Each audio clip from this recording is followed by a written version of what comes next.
The subcommittee will come to order. Looks like we have a few members that are coming back. We'll start on a second round of questions. Vinny, let me ask you why the rulemaking is at 2020 as opposed to 2019, 2021. How did you arrive at the year 2020? Essentially, we took a look at the amount of aircraft that would have to be retrofitted. And if you look at the GA community with 200,000 aircraft, even with 10 years, that's 20,000 aircraft a year that have to be retrofitted. So that's a fairly aggressive schedule, actually. So that was pretty much one of the drivers. The other component was we wanted to work with industry and demonstrate that we were going to make this investment and not pull away.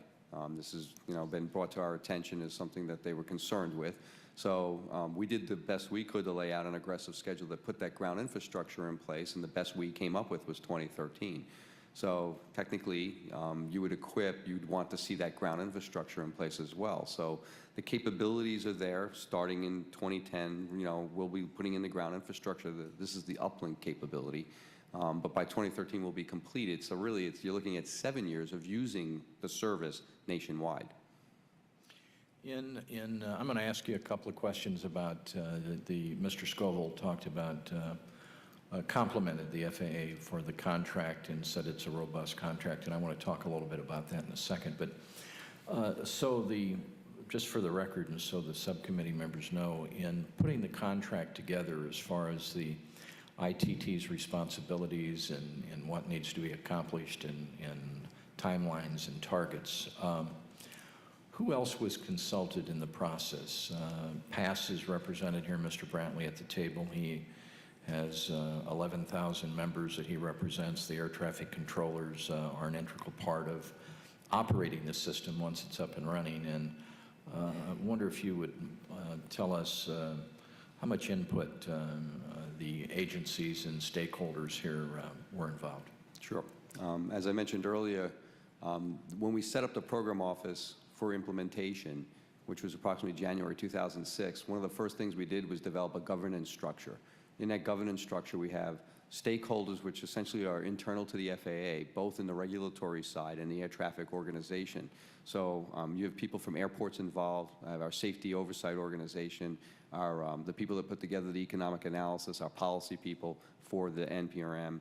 On the ATO side, essentially all the vice presidents for the air traffic organization. Once a month we meet, we essentially bring the program issues to the table, and we discuss things and consolidate on an answer. The other piece of that governance structure is also the ATMAC, which started in February 2006. So the Air Traffic Management Advisory Council, essentially the steering group, established us as a work group. And then that's where we meet once a month over at RTCA, and typically what we're doing is we develop the strategy. So those strategies are basically the interdependencies of the program, and the things that were in the contract basically are peeled out from that. Additionally, what we did was, by June 2006, we had gone through our first investment analysis, which really was a strong signal that we were funded to move forward with ADS-B. Starting at that point, in June 2006, we had our first industry day. And we had 3 of those industry days where we worked with the manufacturers, the people that came to the industry days, and solicited information. We presented, and we had dialogue, and all this kind of merged together to create the product, as you see in the contract. Mr. Brantley, we'd like to hear from you as well. Were either you personally, your organization, or your members consulted? No, Mr. Chairman, we weren't. With respect to modernization efforts, we'd very much like to be involved. I think our members have a lot to offer the agency. But beginning about 4 years ago, the agency informed us that our participation was no longer welcome or needed, and we have not been involved since. Prior to that, we were involved in the ADS-B program. But somewhere around 3 or 4 years ago, you were told that you Yes, sir. were no longer welcome. Yes, sir. What if you respond to that? Sure, I would like to, actually. Prior to the implementation phase moving forward, so September 2005 was a key decision point for the FAA to select ADS-B as the technology to move forward. Prior to that was the test and demonstration work that occurred up in Alaska. In fact, what we developed there is certified by PASS. So our employees were involved with the development of the certification process and procedures for those particular elements, which validated the requirements. That's what basically gave the confidence in moving forward in selecting ADS-B over radar and over multilateration at that point in time. Those were the three alternatives. At the conclusion of that investment decision, we moved forward, and basically they moved it into implementation and set up a program office. And so we've been in I would say, a planning state since January 2006 up until this point. We've gone through 3 additional joint resource councils, which is investment decisions, that acquired the funding for the full program to award the contract. So all the requirements that we're talking about were validated in the test and demonstration phase with the use of the employees of the FAA. It's troubling to me personally, and I think to other members of this committee. We've held hearings on the flight service station contract with Lockheed Martin. We've held hearings on the issue of safety in the workplace and air traffic control towers and other FAA facilities. And it has been apparent in the past that when the administration is making decisions that they are not consulting with all of the stakeholders. And I think that was noted by both the GAO and I think maybe even Mr. Scoville's predecessor and maybe even Mr. Scoville. I don't want to speak for you, but there is a disconnect. And I just had that discussion with a few members of the subcommittee earlier today. And you're not the person that can correct that problem, but certainly we need to take that up with the acting administrator.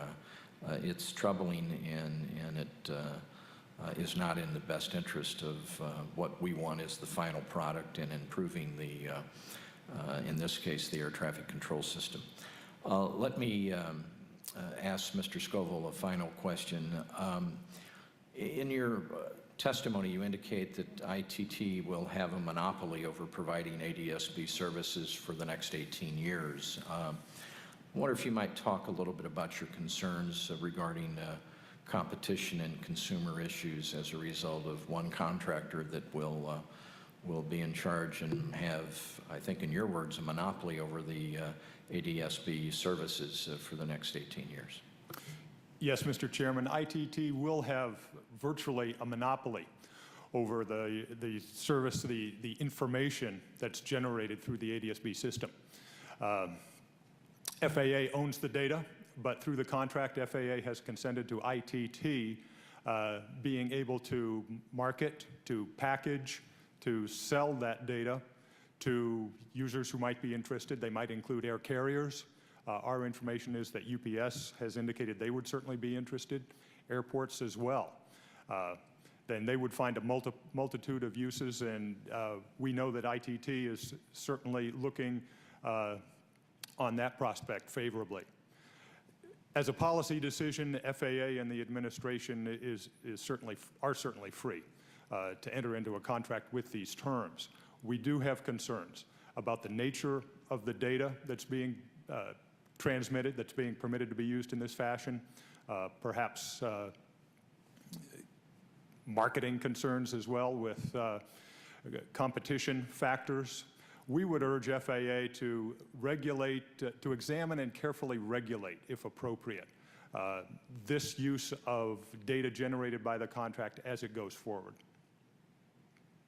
I thank you, and the chair now recognizes the ranking member, Mr. Petri. Thank you very much. I'm not sure if more than one member of the panel may want to address this subject, but we're all pretty familiar with the radar-based system and all of the NORAD and all the different things that we have in place to try to provide security in our airspace and so on. How will this new system work? Is there separate systems, or how have you, has this been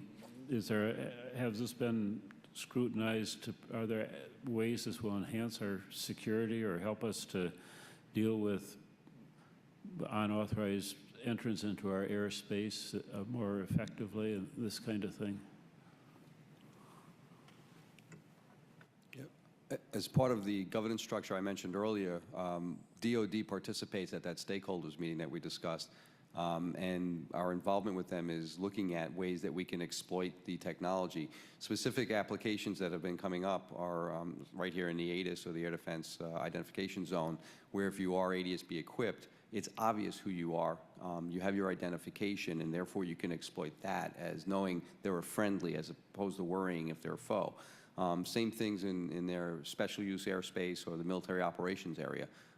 So there are ways of exploiting the capability of the identification of coming off the aircraft now, and being able to take advantage of it. So, But now staff tells me there are worries about people pretending to be someone else or using what? Spoofing, I guess. Could you, I don't guess we don't want to go into what you do, but you have ways of dealing with spoofers, or? correct. In the specification, it's called out that you have to have a means for independent validation of the actual aircraft that we're surveilling. So that means that they have to have another method that's independent of using ADS-B. The concern with spoofing deals with the power level of the signal that comes down from the satellite's very low, and you can perturb it, and you could make it to look like something else. And so it's vulnerable from that degree. So what we've requested in the specification is that we have independent validation of those targets, and to point out that they can do that with their own means, the contractor can, but we also have our radars in place. And so when you combine all that information, you're able to validate that that target truly is who they are. Chair recognizes the gentleman from North Carolina, Mr. Hayes.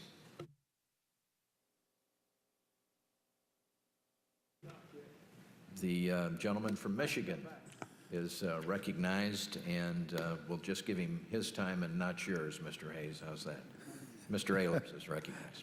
Thank you, Mr. Costello. I apologize for the late arrival, but I was at another committee meeting where I'm the ranking member, and I had to be there.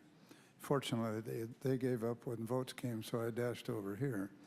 Mr. Hayes, I understand, has already played his usual role as a staunch defender of general aviation, but there's one specific question I wanted to ask, if you can have any guidance on. There are a great many older general aviation planes around, Cessnas 152, 172, 182, some older and some more recent. I think ADS-B is a great thing, and as a student pilot, I would love to have it because it's very hard today to operate the aircraft and be aware of all the airplanes around you. But I'm concerned about the cost. If you have an airplane that's worth only $20,000 to $40,000, you think twice about adding too much to it. Plus, many of these planes are owned by individuals who don't have high incomes. If they had higher incomes, they'd buy better airplanes. Can you give me a ballpark figure of what the cost is going to be for someone trying to put an ADS-B unit in an older airplane like that? And I know that it'll be easy to make the transition, but I still worry about the cost. Can you give me any figures on that? Sure, I understand your concerns on that. In fact, Alaska probably provides us with the best image of what that was, because there were over 400 aircraft that got retrofitted, and some of these were of the type that it wasn't just about putting in a new piece of equipment. You had to make major modifications to the panel, wiring, antennas. So all that provided us with enough rich information to get a good feel for it. You hear us using numbers that are like 10K to 18K, and when we say the 18K, you're really pushing that on. That's the ones that were more, invasive to the actual aircraft.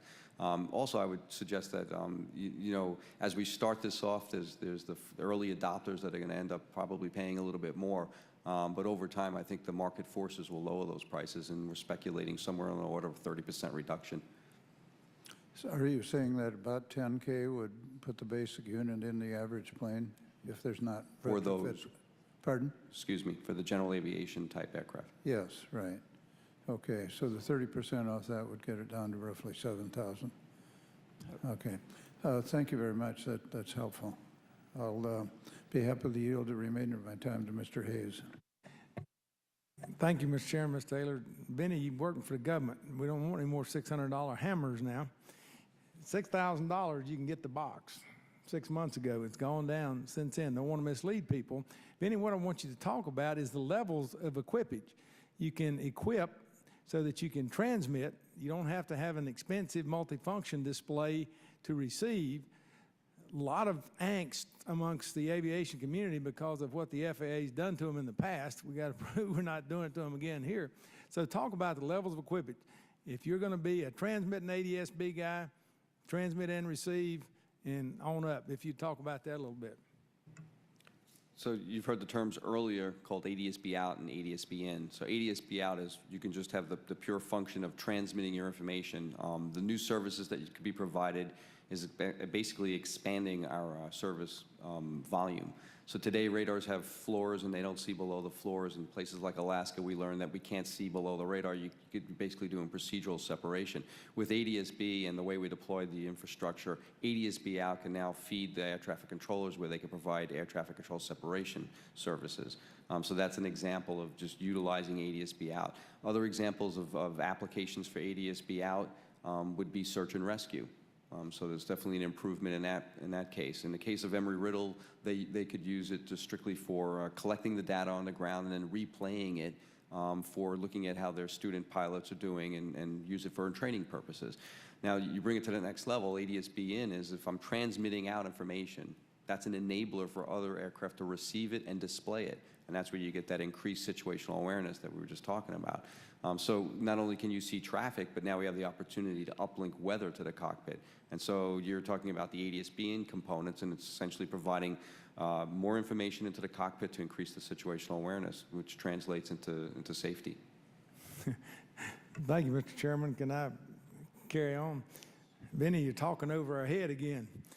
Vern, what I'm looking for is a handheld unit, $12.95 out and in. It's certainly possible. This is the BlackBerry. Sitting out there on the ground, National Airport, looking at the weather over at Montebello, knowing exactly what's going on in spite of what the guy in the front's telling us. And this kind of technology, given competition, is absolutely, in my opinion, if handled properly, again, because people want it, because Mr. Kafalatos and other manufacturers have a 220,000 customer base that they want to sell to, that's what I am anticipating that we want to do. But again, the various ways that we can incentivize folks to equip. And AOPA was talking during our break period about ways that we can use the system more effectively. And my question for you and Mr. Kefalotis is, under the contract, it doesn't speak directly to the fact if you want another unit in Grand Rapids, a ground station, and they don't have one. What would be the process, and does the contract allow for that increased coverage using the same ATIS and AWAS and all that routine? Hey, we need it, FAA, can you help us? How would you deal with that under the contract? So the contract was set up in a very flexible manner. Two things that occurred this year was in some of the reauthorization language, there was discussion about using airport improvement funds for airports to acquire the ground infrastructure. What that does is provide the expansion of our ground infrastructure beyond our baseline. It also would accommodate possibilities of acquiring the radios that you would use on vehicles, such as your fire trucks and safety vehicles. And then the contract has in it what we call generic service volumes, and so we'd be able to use funds from other sources to essentially purchase this capability. And then that way we have multiple ways of taking the airport improvement funds and funneling it through this contract vehicle so that you can open up new service volumes. So 220,000 customers just went almost into infinity. I mean, basically in terms of users, and of course, you know, for a ground vehicle, you wouldn't have the same requirements. A multifunction display, I was giving Mr. Petri a hard time about high definition TV. I don't have one of those. I don't know how to work it, but I do know something about, you know, you don't need a multifunction display in your pickup truck. It's on the airport, but if you want it, you can put it there. So folks that are sport pilots and things like that, they should be able to transmit for a very inexpensive figure. Everybody agree with that? And again, Mr. Brantley, we have not forgotten you. The chairman was absolutely correct. We got to have everybody on board if the general public, and that's who's involved here, is going to benefit to the maximum amount. I don't know whether the clock's going up or down. I yield back, Mr. Chairman. I thank the gentleman. Just a final question for Mr. Scoville, and I guess to maybe Mr. Capizzuto, maybe you can comment as well. Mr. Scoville, in your written testimony, you have a chart in here, Table 1, ADSB key milestones, and of course you have project completion date October 2007 for the NPRM issued, and second is February of 2008, critical design review for the ground system, and then August of 2008, the key site initial operating capacity of broadcast service at Fort Myers. From your standpoint, when should the FAA, when is the next major project or the next major step in the completion of ADSB that the FAA needs to be watching carefully, and this subcommittee needs to be watching carefully to see if, in fact, the contractor is performing as the contract calls for? Mr. Chairman, I'd pick the very first item that you mentioned off the list that appears in the chart in our written testimony. The notice of proposed rulemaking was issued a short while ago. The comments to that rule are due from industry in early January. Those comments should give us a pretty good indication of how industry views the long-term prospects for this program. We know, and FAA itself has identified for us as in its view, its primary risk being user acceptance and aircraft equipage. If those comments in response to the notice of proposed rulemaking come back and really hit that point hard and pound it home, then we will know that ADSB has that FAA has an uphill job in properly executing the contract. We're confident that industry recognizes the potential, but it's rather the timetable, the mandate, and the articulation of the user benefits long-term, which really will result from ADSB in. We should see some of those indications in their comments to the proposed rule. We, in the legislation that we passed out of the House, H.R. 2881, in that legislation, we asked the IG's office to submit an annual report to the Congress concerning ADSB, and I'm wondering, when is the next scheduled report that you are to submit to the Congress on ADSB? Well, I'll need to check with my staff, sir, and get back to you on that. I don't have it readily available. We are certainly prepared and look forward to meeting the committee's requests. I thank you. Mr. Hayes, if you have further questions, I'd be happy to allow you more time. Thank you, Mr. Chairman. I think it would be very instructive for those of us who remain for this video to be shown. It graphically demonstrates the space and the time savings involved in ADSB. So if you wouldn't mind, and the other thing is, when I was in Alaska the last time, and is it Dan Hill in Alaska, Benny, that's supervisor at Anchorage, or Jim Hill? Jim Hill. He took me through and met with the controllers and the supervisors and the FAA. It was fascinating because the test area initially is in Bethel, Alaska. If you will put a map of Alaska up in your mind, it's a huge area in the Yukon and Kuskokwim Delta area. Tremendous amount of fishing, a lot of airplanes, fish spotting. One of the controllers' brother works there in an airplane, so the combination of the controller seeing it from the inside and the brother with the airplane and the difference in time with the airplane it's equipped and being able to land under low visibility conditions was dramatic. So these are real world examples. And again, where we're in uncontrolled airspace, like Mr. Salazar was talking about in Colorado, I mean, it gives you a shot in the arm, not a NASCAR shot, just a shot in the arm. And I think this would be very helpful. Could you run that for us, Benny, and tell us what you're showing us?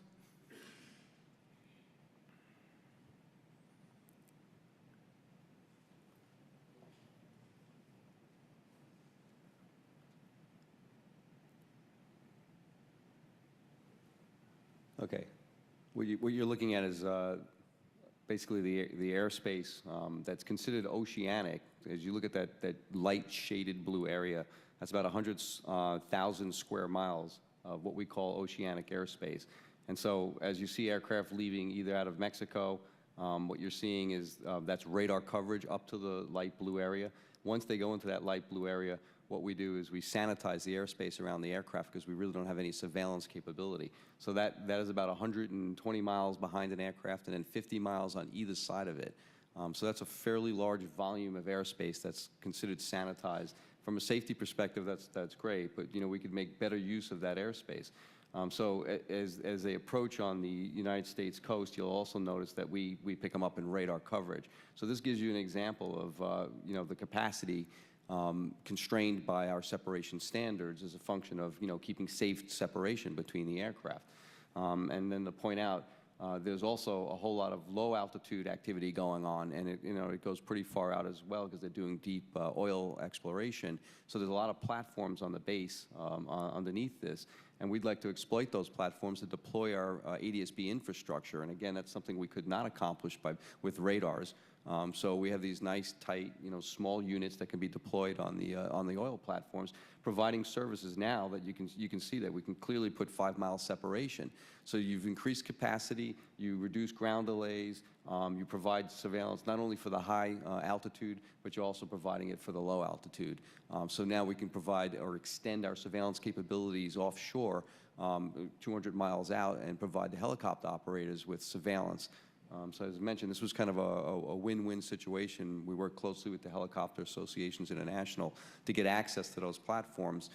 In-kind contributions from them are providing the transportation, the electricity, the telecommunications, and the space. And that's probably one of the most highly priced real estate in the world, is getting access on those platforms. So worked out to be a pretty good deal where they gave us access. We were able to deploy our infrastructure, or will be able to deploy our infrastructure. It'll give us high altitude capability and low altitude capability. And you can do that in other places where you don't have radar as well. That's correct. Pacific, Atlantic, Colorado, Alaska. Absolutely.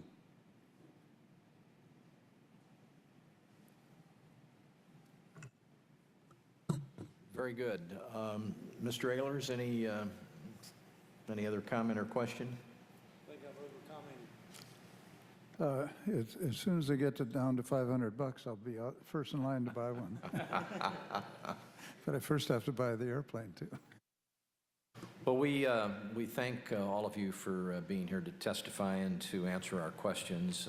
This is an issue that we will be following very closely, as I know the Inspector General and the FAA will. And we, of course, all have the same goal in mind, and that is to get the system up and running, implement it, and get the maximum use of it as early as we possibly can.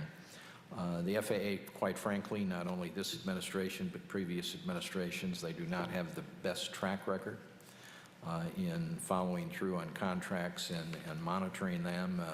We hope that that will not be the case with ITT and with ADS-B, and it will be the responsibility of the FAA to monitor it, to make sure that ITT is performing. It will be our responsibility in this subcommittee to provide aggressive oversight to make certain that the contract is being followed and implemented as it is spelled out, and to make certain that the FAA is providing the right oversight as well. So with that, again, we thank the witnesses, and the subcommittee stands adjourned.